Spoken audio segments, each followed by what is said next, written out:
আসসালামু আলাইকুম। তাহমিনাস লাইফ ক্যাপচারে আপনাদের সবাইকে স্বাগতম। আমি তাহমিনা বলছি ঢাকা থেকে।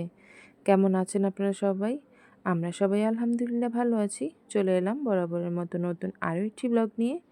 আশা করছি শেষ পর্যন্ত সবাই সাথেই থাকবেন। আর আজকের ব্লগটা আমি শুরু করেছি দুপুর থেকে, মানে শুক্রবার দুপুরের ব্লগ এটি। তো সকালে রান্না দিয়ে আজকে ব্লগটা আমি শুরু করছি, মানে দুপুরে রান্না দিয়ে। তো গতকাল রাতে গরুর গোশত রান্না করেছিলাম, সেটা আর আপনাদের সাথে শেয়ার করা হয়নি। আসলে কি সবসময় ভিডিও করতে ভালো লাগে না, আর মন মানসিকতাও থাকে না। ভিডিও করতে গেলে যে কোনো কাজে কিন্তু একটু দেরি হয়ে যায়।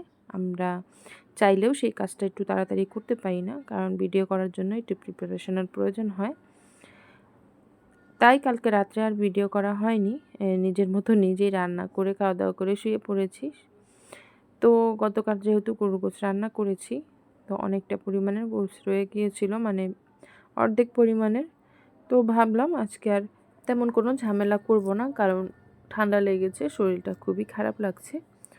তাই এখানে গরুর গোশতটা দিয়েই কিছু খিচুড়ি রান্না করার চিন্তা করলাম। তো এখানে আমি মশলা কষিয়ে নিয়েছি, হলুদের গুঁড়া, মরিচের গুঁড়া, আদা রসুন বাটা, ধনিয়ার গুঁড়া, জিরার গুঁড়া আর গরম মশলার গুঁড়া দিয়ে মশলাটাকে কষিয়ে নিয়েছি।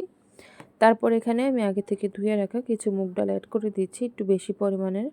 আমার কাছে খিচুড়িতে মুগ ডালের পরিমাণটা একটু বেশি দিলে ভালো লাগে, মানে গরুর গোশতের খিচুড়িতে। আর মুরগির মাংসের খিচুড়িটা আমার কাছে মসুরির ডাল দিয়ে রান্না করলে ভালো লাগে।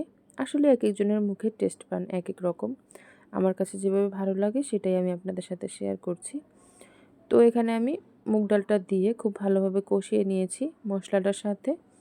তারপর কিন্তু এখানে কিছু আস্ত কাঁচামরিচ আর এই তো কিছু পোলার চাল ধুয়ে রেখেছিলাম অল্প পরিমাণে, সেটা দিয়ে এখন ডালটার সাথে খুব ভালোভাবে ভেজে নেব।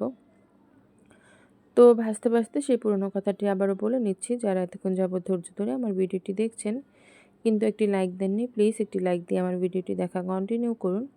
আর আপনারা যারা আজকে নতুন আমার চ্যানেলটি ভিজিট করছেন, আমার আজকের ভিডিওর কোনো অংশ যদি আপনাদের কাছে ভালো লেগে থাকে, তবে আমার চ্যানেলটি সাবস্ক্রাইব করে আমার সাথেই থেকে যেতে পারেন এবং আমার আজকের ভিডিওর ভালো এবং মন্দ দিকগুলো আমাকে কমেন্টস করে জানাতে পারেন। আর যারা এই কাজগুলো করে প্রতিনিয়ত আমাকে সাপোর্ট করে যাচ্ছেন, তাদের জন্য রইল মন থেকে অনেক অনেক দোয়া ও ভালোবাসা। তো এখানে কিন্তু আমি অফ ক্যামেরায় খিচুড়ির যে পানিটা, মানে চালটা সেদ্ধ হওয়ার জন্য, সেটা অ্যাড করে দিয়েছি। দিয়ে যে পানিটা অর্ধেকটা টানিয়েও নিয়েছি। তারপরে এই যে গরুর গোশত যে রান্না করা ছিল আলু দিয়ে গরুর গোশত, সেটা এখানে অ্যাড করে দিয়েছি। দিয়ে একটু নেড়ে চেড়ে আমি ঢাকনা দিয়ে ঢেকে রান্না করে নিব একেবারে সেদ্ধ হওয়া পর্যন্ত। আর সবার কাছে আরেকটা রিকোয়েস্ট করছি, আমার নতুন আপু ভাইয়াদের কাছে, প্লিজ কেউ স্প্যাম কমেন্ট করবেন না, এতে আপনার আমার দুজনেরই ক্ষতি। তাই সবার কাছে অনেক অনেক অনেক অনুরোধ রইল, প্লিজ কেউ স্প্যাম কমেন্ট করবেন না। আপনাদের যদি কিছু বলার থাকে তাহলে অবশ্যই কমিউনিটিতে বলবেন, ভিডিওর কমেন্ট বক্সে শুধু ভিডিও রিলেটেড কমেন্ট করবেন। তো এখানে আমি কিছুটা পরিমাণের ঘি দিয়ে দিচ্ছি।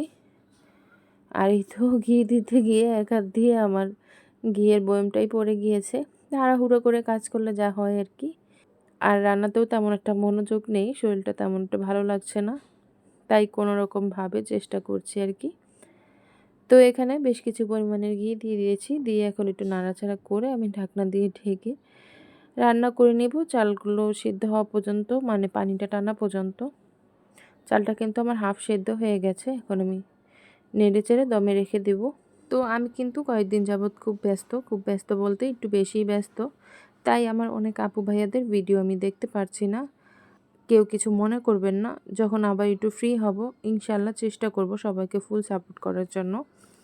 আর আমি কিন্তু আমার ভিডিও যারা যারা দেখে সবার ভিডিওই কিন্তু আমি দেখি। যে আমার ভিডিও যারা দেখে শুধু তাদের ভিডিও না, আমি কিন্তু অনেকের ভিডিওই দেখি যারা আমার ভিডিও দেখে না। আসলে এটা যার যার ইচ্ছা যে কে কার ভিডিও দেখবে, কার ভিডিও কার কাছে ভালো লাগে। আমি তো আর কাউকে জোর করে আমার ভিডিও এনে দেখাতে পারবো না। যার কাছে ভালো লাগে সেই দেখবে, যার ভালো লাগে না সে দেখবে না, এটাই স্বাভাবিক। তো এদিকে কিন্তু আমার খিচুড়িটা রান্না হয়ে গেছে, একেবারে পানিটা টেনে একেবারে ঝরঝরা হয়ে গেছে। তো খেতে কিন্তু মাশাআল্লাহ ভালোই হয়েছিল। খাওয়ার পরে যেহেতু বয়স দিচ্ছি আপনাদের সাথে, তো রান্না তো শেষ, এবার হচ্ছে খাওয়ার পালা। তো খেতে খেতে আজকে আপনাদের থেকে বিদায় নিচ্ছি। যারা এতক্ষণ যাবত ধৈর্য ধরে আমার ভিডিওটি দেখছেন তাদেরকে অসংখ্য ধন্যবাদ জানিয়ে আজকের জন্য বিদায় নিচ্ছি। আসসালামু আলাইকুম।